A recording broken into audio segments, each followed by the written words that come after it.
Outrageous Farage rips into EU boss Juncker over extravagant £22,500 private jet to Rome. Brussels boss Jean-Claude Juncker was today slammed for outrageous waste of taxpayers' money after it emerged he splurged an astonishing £22,500 on a single trip in a private jet to Rome. The EU Commission chief's actions were branded outrageous after it emerged he used a chartered plane for the short 2-hour flight from Brussels to the Italian capital.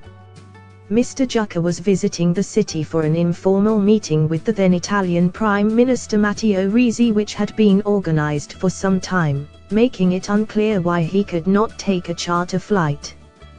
Eurosceptic politicians today branded the top bureaucrats' actions outrageous and said they demonstrated once more which Britain needs to uncouple itself from the chronic waste of Brussels.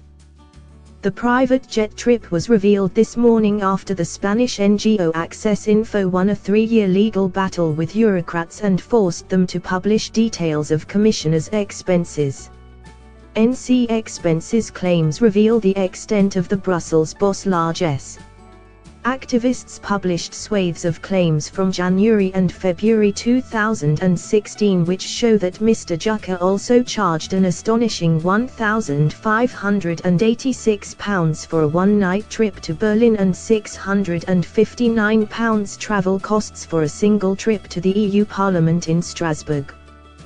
EU campaigners have long predicted that secretive Brussels expenses, which are kept under lock and key by bureaucrats, would reveal instances of chronic waste by EU officials. In total, the data dump shows that the EU's 28 commissioners plus other high-ranking bureaucrats splurged nearly £500,000 on travel, hotel and food and drink expenses in just 2 months at the beginning of last year.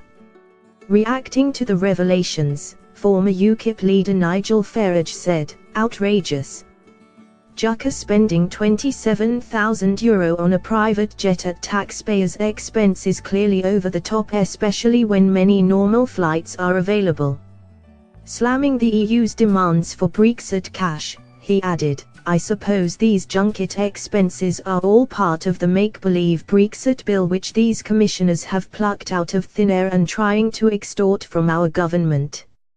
Fellow UKIP MEP Jonathan Arnott raged, "Of course EU commissioners need to travel, many of us wish they'd travel somewhere far away and stay there.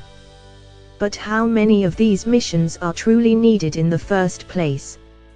Chartering planes and authorizing what presumably adds up to millions of euros of our taxes a year in travel is another indication of how the Commission is acting like a government, not a civil service as apologist Remainers like to claim. It is imperative that the EU now comes fully clean on its travel expenses. The excuse that it costs too much to check just isn't good enough. This is European taxpayers' money, and the taxpayer has the right to know what is being done with it." Today's revelations are not the first time that Mr. Juncker's use of private jets has hit the headlines. Last year it emerged that the EU boss uses a fleet of planes to travel between Brussels and Strasbourg. The £11.3 million a year operation, mockingly dubbed EU Force One, comes on top of the £200,000 the EU Parliament spends to charter 2 trains to ferry MEP between the Belgian capital and its French base. And just last month it emerged that the Commission splashed £57,000 on a private plane or an air taxi as it is dubbed by bureaucrats to fly him from Brussels to a meeting in Turkey. Mr. Farage reacted to that story by dryly joking that the amount was just the bar tab, a reference to the EU boss' reputation in EU circles for enjoying a drink at meetings. Thanks for watching. Please like, share and don't forget to subscribe English News Hub for new excited videos.